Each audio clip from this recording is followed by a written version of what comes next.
Hey, Connor, how's it going today? Oh, I'm tired. It was a long You're weekend. tired. A long weekend. What did you do? Did you party all weekend? We hosted game night. We had our friends over to play Mario Kart. No one could beat me. So, That is the it's most just. zennial thing you could have said.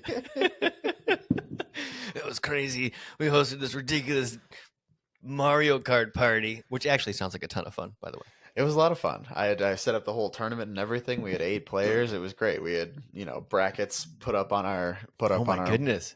wall next to our TV. It was great.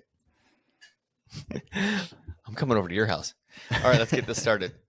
Let's go for it.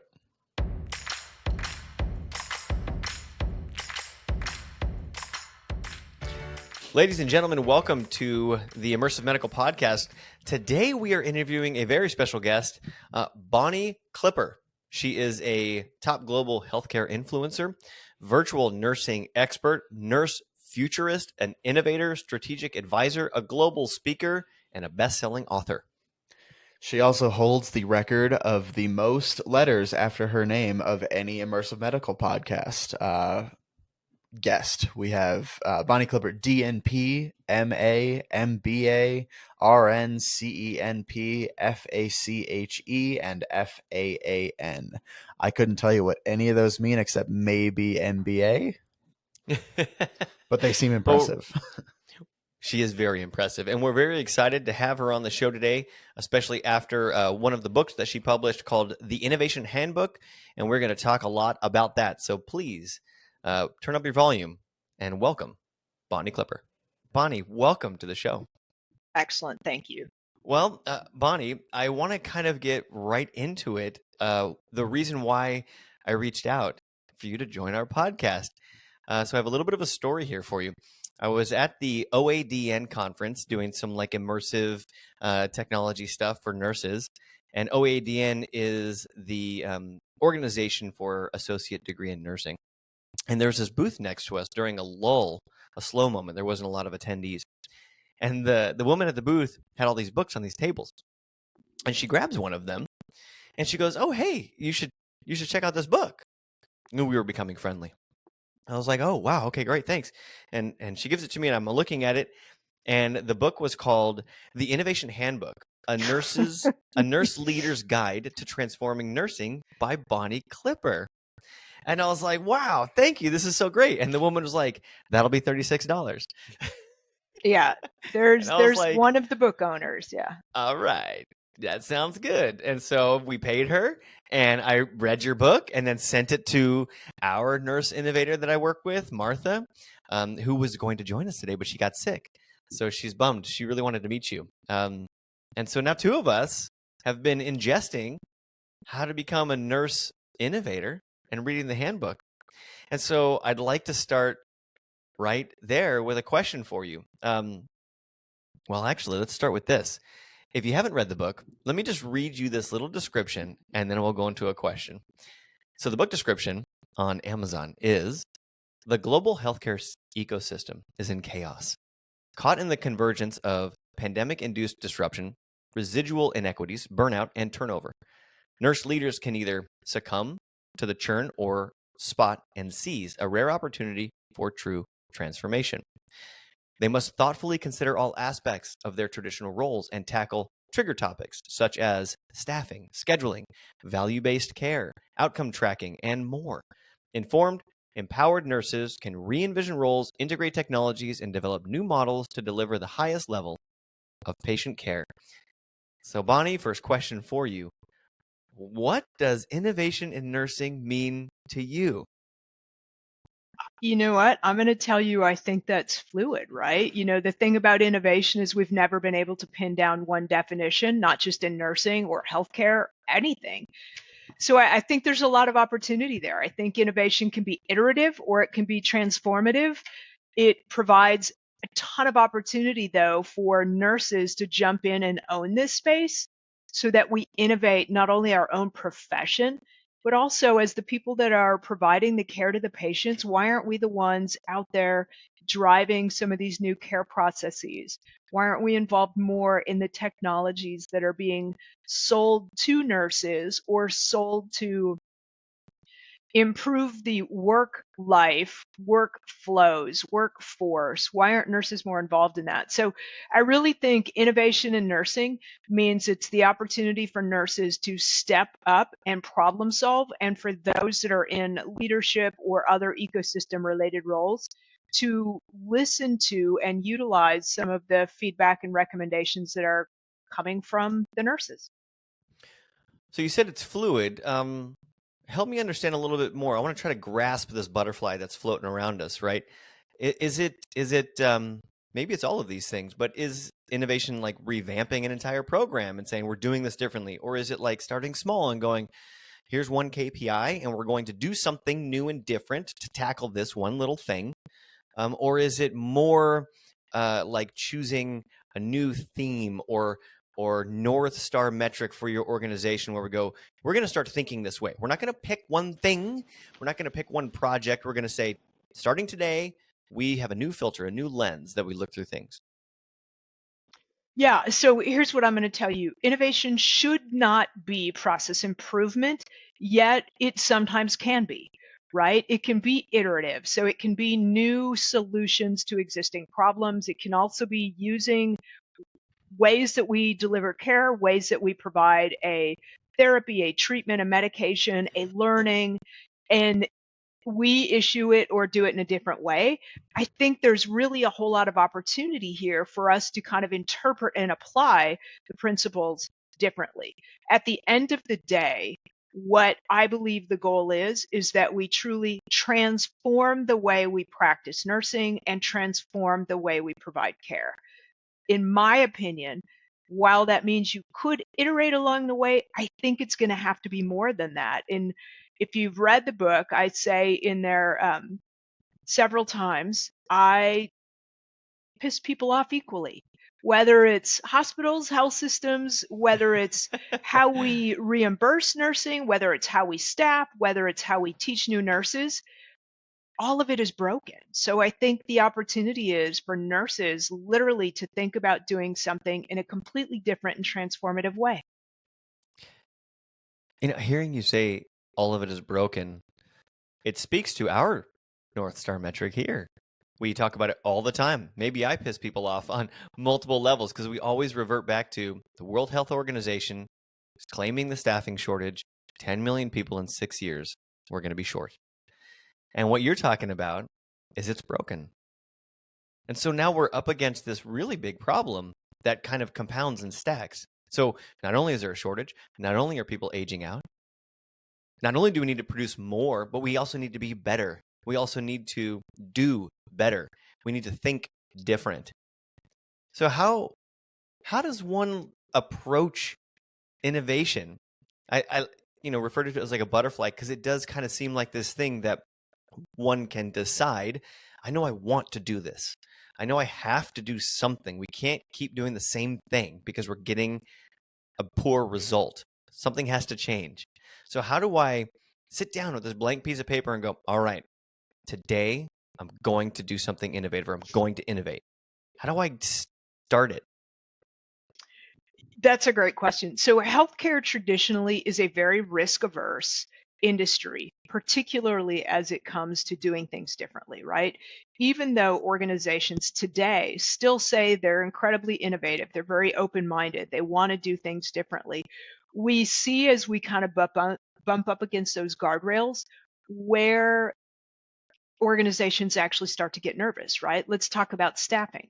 We've had staffing and resource issues, workload issues for a very, very, very long time. Yet there really isn't a resolution to that. And sometimes I sound like a malcontent on this, but is the reason that we're not able to fix it because we've decided that our finance issues are so strong and such an anchor point that we're not able to cross a certain line? Or is it that we've not challenged ourselves enough to really find the solution? And I am not saying that having a margin in healthcare is not important, because it absolutely is.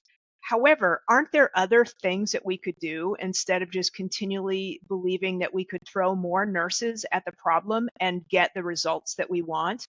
aren't there ways to identify really good, appropriate, usable technologies that can start to offload work and help us make the boots on the ground more effective?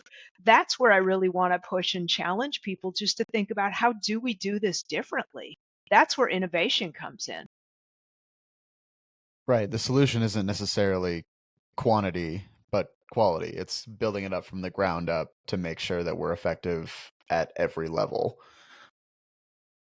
It's quality, and it means not only humans delivering the care anymore, right? I think we have to find ways Interesting. to adopt technology. We have to identify the right technologies, and we're going to have to figure out, how do we create dyad models or hybrid models of care that allow us to do that. Man, we need to get Dr. GP in here with you. We did an episode with him, and that is right up his alley. We were talking about that very thing. And it's a hurdle. It's a mountain to climb, to think that it's not just a person who's going to help you get better. And it's an even, maybe even a bigger hill to climb, to think that I'm going to work with not just a person, but also this technology, this innovation. And I'm not just talking a robot. I'm talking, a better hammer to build the house, which is like a real big departure from the same way that things have been done for 50 years. Do you have a favorite technology that seems to be doing well or having more wins than losses? I don't think anything's a silver bullet, but is there a technology you like? Well, so I'll tell you, in my world, we're extremely focused on virtual nursing, particularly for acute care hospitals, right? So providing inpatient virtual nurses to support the direct care nurses. So that's the space that I spend most of my time in. I think there are some amazing platforms that have begun to emerge. And I sort of joke about this, but because I'm not the person writing the check, I believe that the technology that is more advanced, more robust, more sensor related, more AI related is the smarter play. It's the better place to invest your time and money, because it's at least future facing technology. Some of the other technology, while it's extremely good and it's absolutely solves a problem, it feels as though if you invest heavily in that, you might already be out of date in about a year. So I Yeah. think if I was the person writing the check, I'd rather write the bigger check knowing that I got a couple of years of play out of that stuff versus maybe outdating next year. It's Yeah, kind of like what we all do, Devin, on our iPhones or your yeah. whatever, right?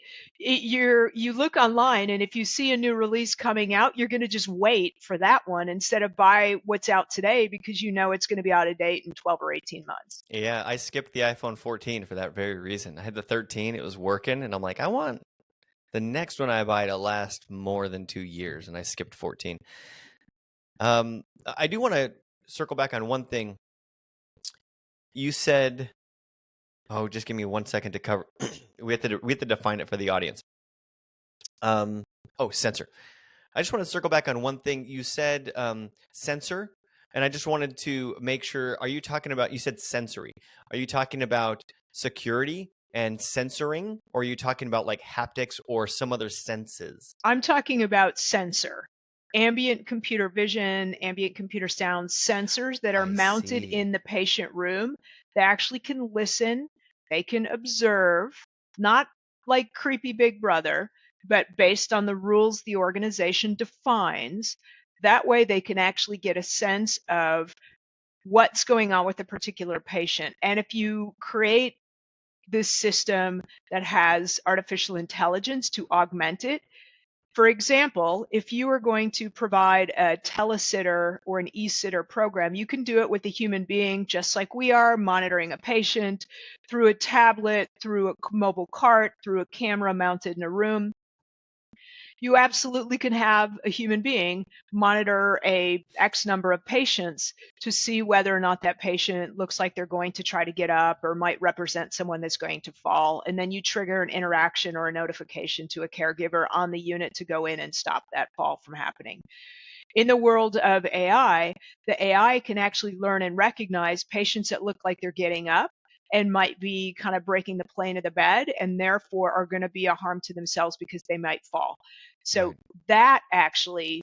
that trained algorithm now notifies me instead of the human being. So it allows you to scale across a whole lot more patients. Doesn't mean that you only have to adopt that system, but imagine how powerful that would be if it supplemented the humans in that kind of a world. Yeah, and what a low touch technology. So you get a notification.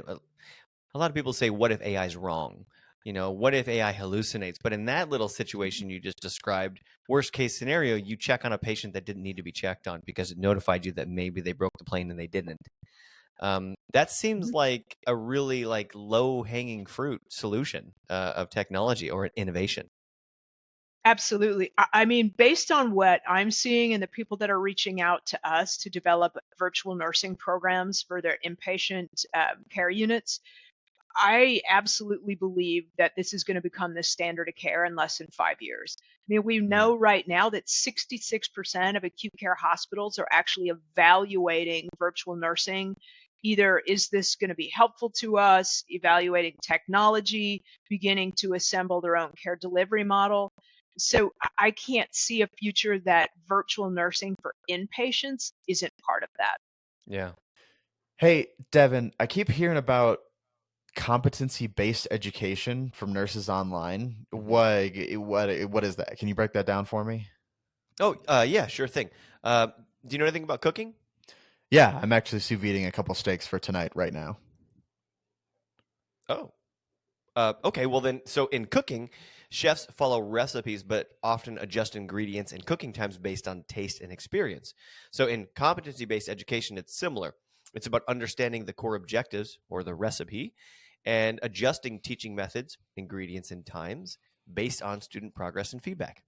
Got it. So like being able to tailor a VR sim to the situation. Yeah, exactly. And VR Patience serves as your kitchen, equipped with all the tools you need to cook up the perfect learning experience. Okay, so if I really wanted to tackle CBE in my nursing school, I should go to vrpatients.com and book a demo. That's right. Visit vrpatience.com and start your sous videing today. I can't believe you know what sous videing is. I have no idea what that is. We got to talk about that another day. Sure, yeah. Dr. Clipper, Bonnie, which do you prefer? Bonnie. Bonnie, you got it. Do you have any examples of an innovative solution that enhances the learning experience for nursing students or educators compared to any traditional methods? That's a great question, Connor. And I think that we continue to learn a whole lot from our younger generations, particularly Zers. I have two of these myself. I know what a handful they can be. They not only challenged the status quo, but it was kind of like they were all born angry. So I think that there's a real opportunity for us to figure out how to use technology that engages them in the learning process. So when I talk to deans and I talk to schools of nursing, I oftentimes will ask them, what are you doing that's different besides changing up your curricula? What technologies are you adopting? And one of my favorite approaches is honestly incorporating virtual or augmented reality into the student experience, simply because as far as let's be honest, as far as Gen Z, they were playing games on their phone before they were really doing anything else purposeful with it. So engaging them in gaming, getting their brain to light up in that way is something they've been wired from what age 3 to be able to do. So I think if we don't engage them in learning that way, I think we're going to lose a lot of content that just kind of falls out their ear because it's really just not hardwired good enough. So do you see that as reinforcement learning or replacement learning? Do it in VR instead or do it in VR in addition? I think it's both. I think it depends on the content and the context. So I think that when you're talking about students in nursing school, I think it's a lot of, it's going to be good reinforcement of content, right?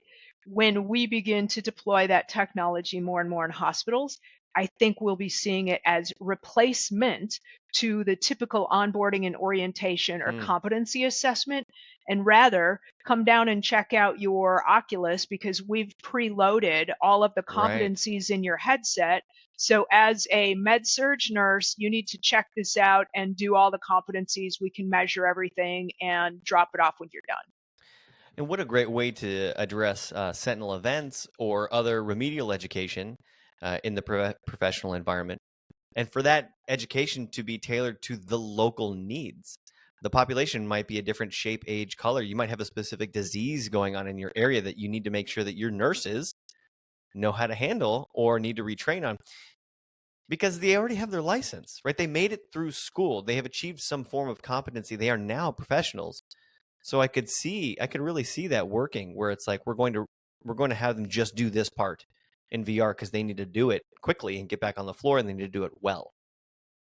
Exactly. And, you guys know this better than I, but clearly the opportunity here is that we can develop the muscle memory as well as the cognition, the critical thinking, the problem solving all at the same time. And the beauty of it is that you can track it so much better to understand learning outcomes, where there were hesitations, where there were problems. Then you know if you need to remediate exactly what you need to go back and fix.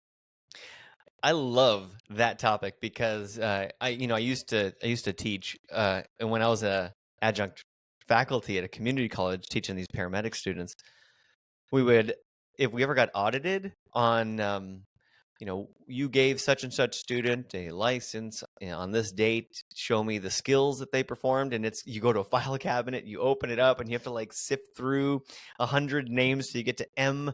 You pull it out, and there's a piece of paper that someone signed who doesn't work here anymore, and that's supposed to be proof. And it's different today if you can do it digitally, right? Because then you can just log into the platform and search for the person's name and see everything they did, like digitally stamped. Sometimes even see the recording or see a playback or actually even perform yourself. Like that scenario still exists. And so you can go, and that's the scenario that they did, or that's the skill that they performed. And you want to try it, Mr. Auditor? And that's a whole new power. Oh, it's absolutely different. So you are sort of bringing up one of my favorite wink wink topics, and that is as a chief nursing officer, we had to make sure that competencies were always up to date. So every once in a while, you would randomly audit and have them pull X number of files, take a look at them yourself, right? And when you would do that, you would see a list of competencies, and under them, you'd see like multiple steps, this one, then that one, then that one. And a lot of times, what did you see? A line through all of them with initials.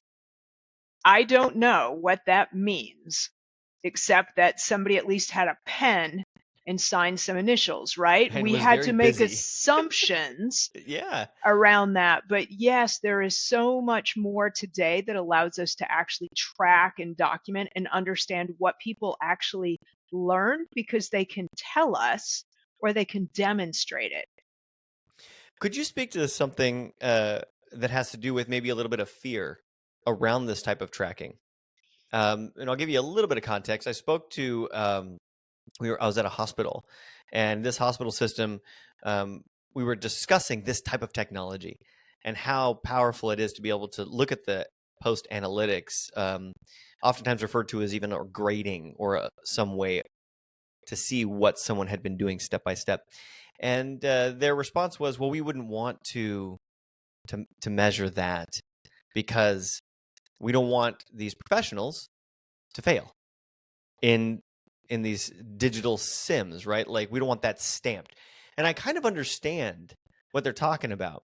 So, this wasn't necessarily their situation, but I would extrapolate and say, so if I'm a hospital and I have a sentinel event, and then I bring in a collection of healthcare providers that were part of that sentinel event, and so we're going to do some training on that scenario, and so we do some training on it.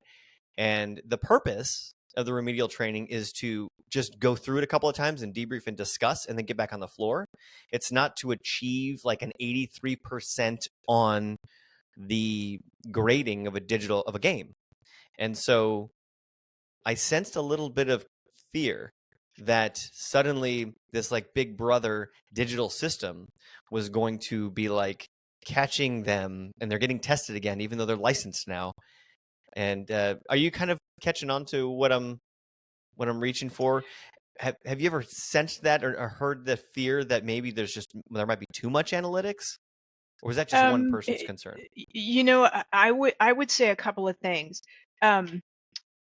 Having the ability to measure knowledge, competence, performance, I think there is a lot of power in that for the individual, as well as a lot of assurance for the organization who is providing care to patients.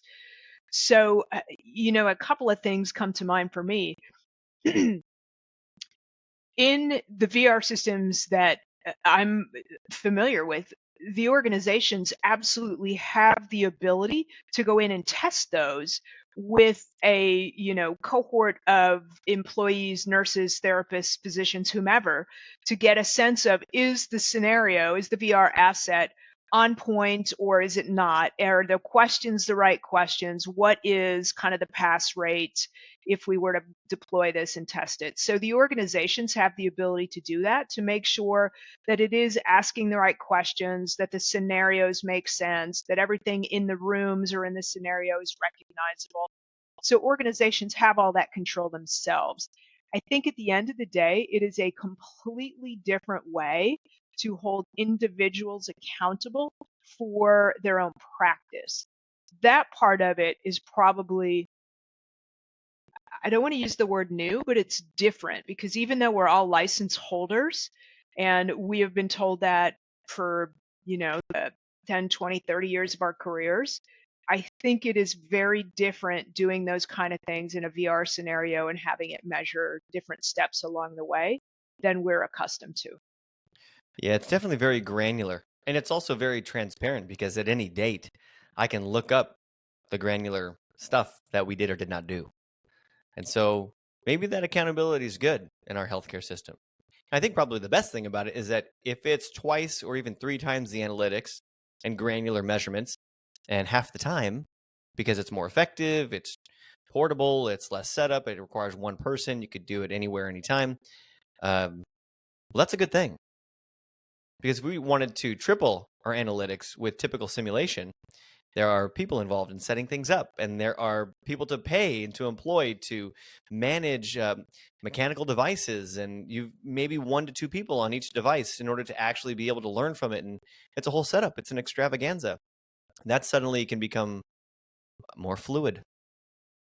Yeah, I would also flip that a little bit and say, if the organization really wants to ensure that the individuals that it employs are the highest caliber clinicians around, then time also has to be dedicated to training so that those outcomes can be achieved, right? I don't think it's a matter of using the carrot or the stick. I think it's the carrot, meaning time to educate, grow, and develop skill sets that are in demand and technical in nature in order for people to successfully perform.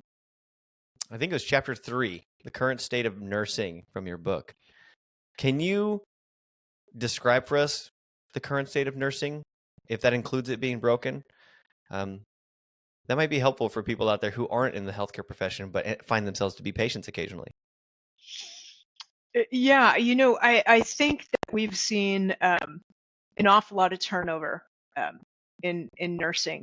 Probably the most concerning aspect of this, in my opinion, is new grads. So we produce a fair amount of nursing students that convert to new nurses.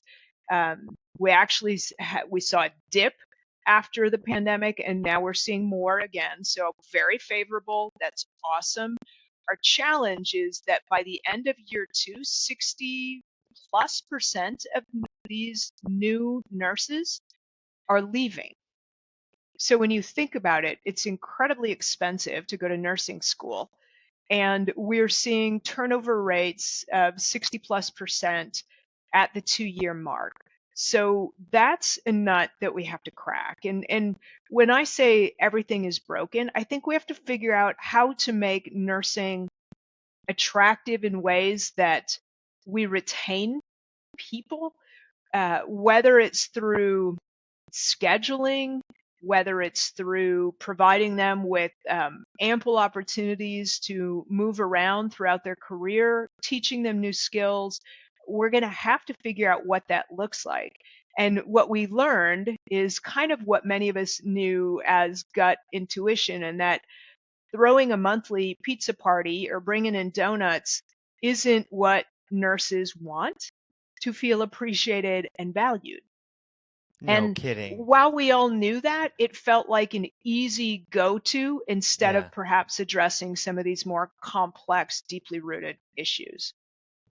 Okay. So what would you tell leadership at a hospital or, well, I was going to say educational institution, but I think they're quite different. One seems to be preparing the nurses. Here's what you can expect when you get in the real world. And the other one's like, welcome to the real world. Here's your pizza.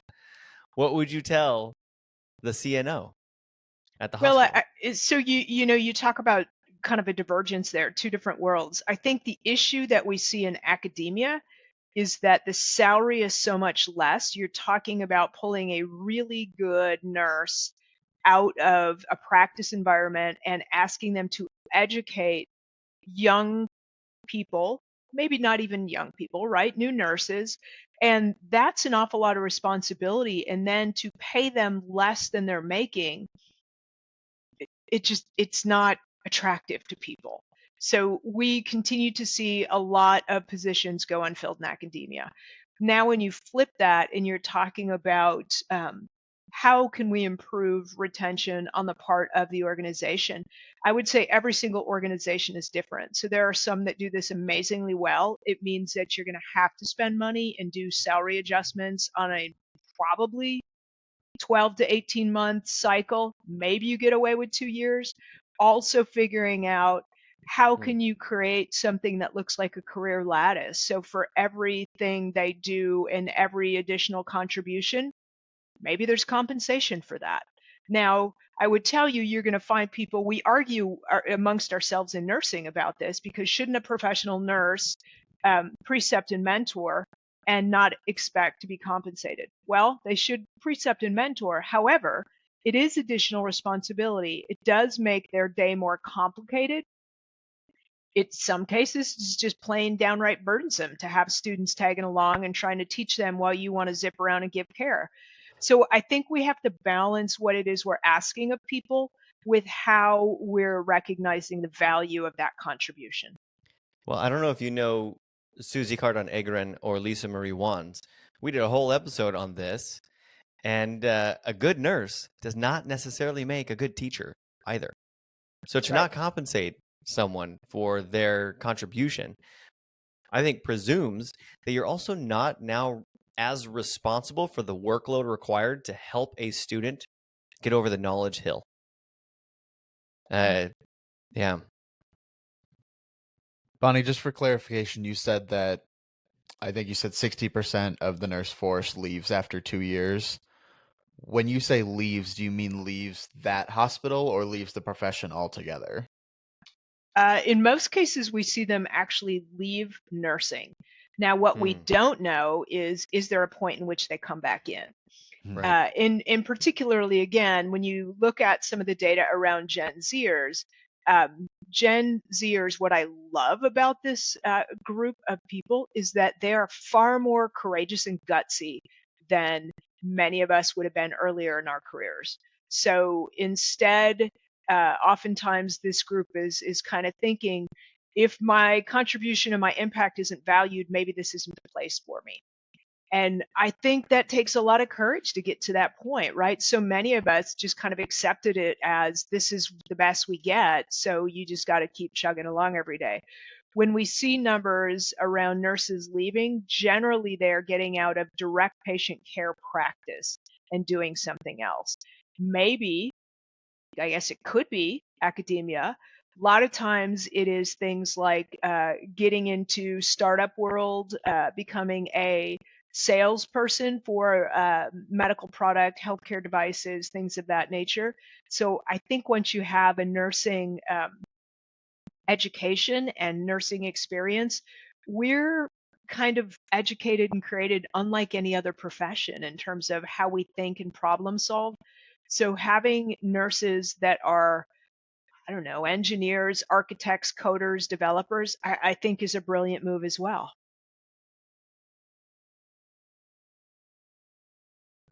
For the audience, what's our age group for Gen Z? I'm seeing some conflicting information online right now. Do you have a little authoritative stamp for us here? I mean, they're clearly in their 20s, but there's kind of a range there.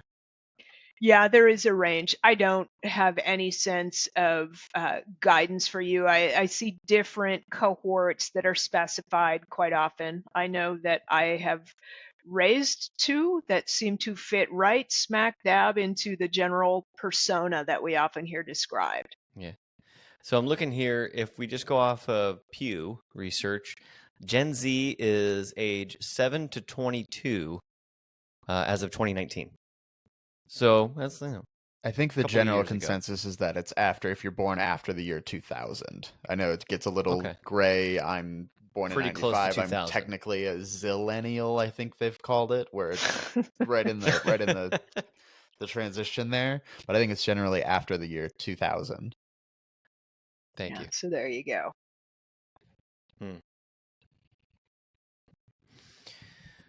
Well, I was going to ask you, so what is one to do? But the answer is innovate. The answer is take a leap. It's take a risk. It's make a change. It's go for it. I asked you earlier, what would you tell the CNO? Is that what you would tell them? You got to jump into something? Absolutely. I mean, I don't think there isn't a choice not to do that. And I just pulled some data, so I want to correct myself. 57% of new nurses leave by the end of their second year. 57%. It's still more So- than half. It's still too Yeah. many. It's huge. It's huge. So when you think about what does that mean, I think that we oftentimes, which is what prompted me to write the book, quite honestly, we're stuck in the definition of insanity, just continuing to do what we know how to do and expecting someday it's going to provide different results, which of course it's not. So I think we have no choice but to do things differently. Whether that means identifying and deploying technologies that are going to assist us in this work, creating new roles, reevaluating the care team. I think it's sort of like check, check, and check. I think we have to do all of the above. Okay, so I'm a CNO. I'm going to do something. I'm going to take a step out there, and I'm going to make a change at my hospital. What are some common obstacles that you foresee I could bump into trying to implement some new innovative strategies that might be outlined in your book? Can you prepare me for the bumpy road I'm about to embark on? Sure. So oftentimes what happens is that we run into this culture that says, this is how we do it here. And that can continually be perpetuated by people that have been in the organization for a while. Eventually, every one of us becomes that person, right? If you're around long enough, you've been in the organization a while and you kind of go, that won't work here. So that's a pretty heavy downer when you're looking at how do we change and do things differently. So I think we have to find ways to identify that early on, prepare people to know it's coming, and then give them tactics and solutions of how to navigate through that. Change management is one of the things that I think we don't do as well as we could and as we should when we come up with new approaches or innovative ways to do things.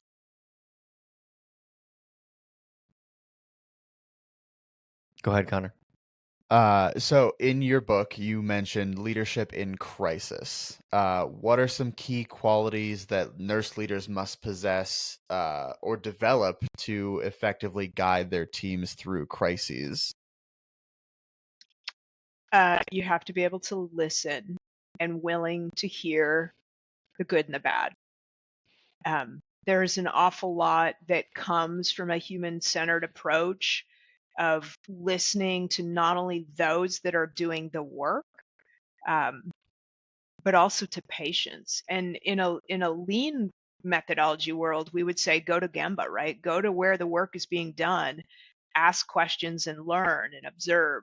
So I think that that's probably something that can't be overstated, because oftentimes the people doing the work understand the real problem and also have some solutions that may be helpful as well.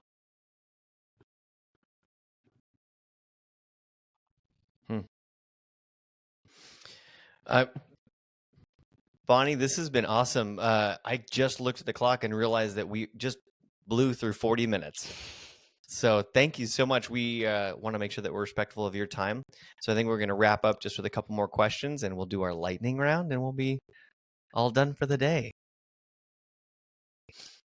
Going back to this qualities, are they the same and similar qualities for someone who is going to tackle a big innovation? Is it be patient, be a listener, or are there different qualities for people who are going to step into an innovation role? I think there's a lot of crossover there, right? I mean, I think you're going to find people that are really, what I would say, good innovators, are very curious and don't accept the status quo and are just continually looking at chipping away and doing things differently. Yes, that person too can be a very good leader, but I think being an innovator is a little bit different, and everyone is not comfortable in that role. I mean, you really think about not being satisfied with what's in front of you, and you just keep pushing and asking questions over and over. And even when you get a final product, iterating through that. Is this the best we can do? Is there something more? Did we leave crumbs behind? Is there more to it? You know, I think that that's really getting someone that is just not willing to be satisfied and trying to unpeel the onion, whatever metaphor you want to use. I think it's really about how do we continue to do better and better and better. Okay. Well, I'll give you a little bit of a prep. Let's switch over to our lightning round. These are really easy. These are going to be like, what's your favorite color? But at the end of it, we're going to ask you if you have any advice for a new budding nurse. So hold on to that one, and we'll get the lightning round going. Go ahead, Connor. We'll get it started. Devin kind of blew it a little bit. What's your favorite color? Red. What's your favorite way to unwind after work? Ooh, that's a two-parter. It would be a dog walk and an IPA. Ooh. A fantastic combination. Fantastic comment. We should hang out. Yeah. If you could have any superpower, what would it be? Oh, that's a toughie. I would love to read people's minds. Wait, by choice or just always hear them? Because one seems like not a superpower privilege. By choice, when I want to know, I want to be able to hear what they're thinking or read their mind, but not all the time. That would make you crazy. Yes, it would. So if you were given the opportunity to travel to a new time zone, a new time, when would you go? A new time zone or a new I said time? time zone. Let me try that question again. Where would you travel to given the opportunity in time? Would you go back to the Stone Age? Would you go to the Ice Age? Would you go to 1984? Okay, so that's a really good question. I feel like we, especially in the work I do in virtual nursing, I feel like we're the Flintstones trying to be the Jetsons. So I want to go to the Jetsons time zone, time age, whenever that is. It's 2040. Canonically, it happens 30 or 20 years It's from coming now. up quick. Yeah. Are you a coffee or a tea drinker? Coffee. Almost every healthcare professional that we ask is a coffee drinker. Yep. It's exactly where I learned to drink it. It was, oftentimes our turn to bring in that nasty big old 2-pound can of whatever coffee. So you learn to drink it. Yep. If you could have dinner with a historical figure, who would you have dinner with? Eleanor Roosevelt. Oh, that was quick. Awesome. She had that on lock. Yeah, she'd be a great one to learn from. Last one, and then we'll get to our closing question. What is your favorite sports team?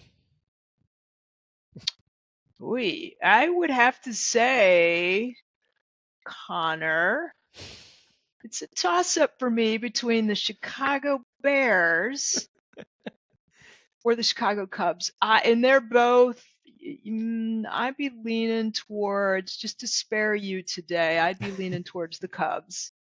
For those listening, we talked about this a little bit before we started recording, that I am a lifelong Packers fan, and Bonnie is not. Yeah. We're gonna have to introduce you to Paul.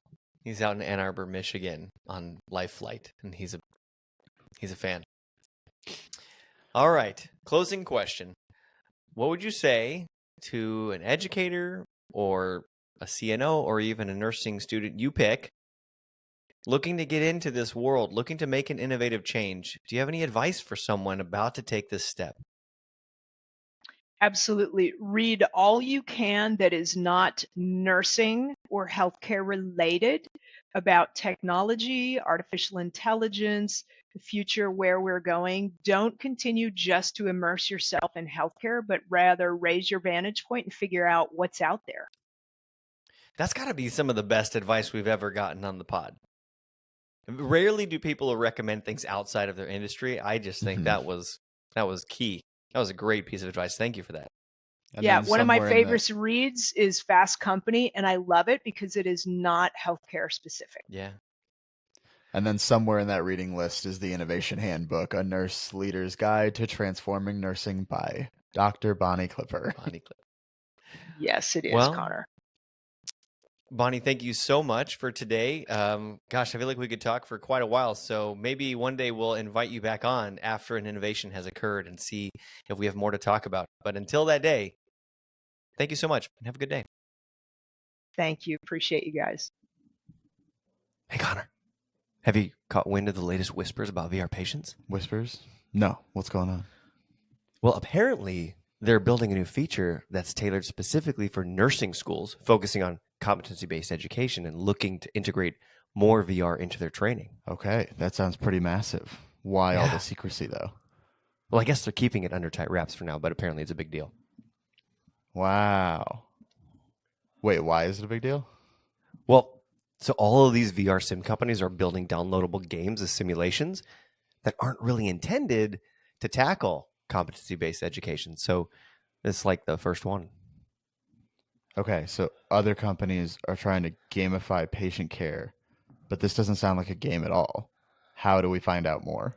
Well, apparently the only real way to get the full picture is to visit vrpatients.com and book a private demo. They're planning to unveil it to those who are genuinely interested, one-on-one. All right, you had me at whispers. So I just go to vrpatients.com and book a demo? Yep. Go to vrpatients.com and book your demo.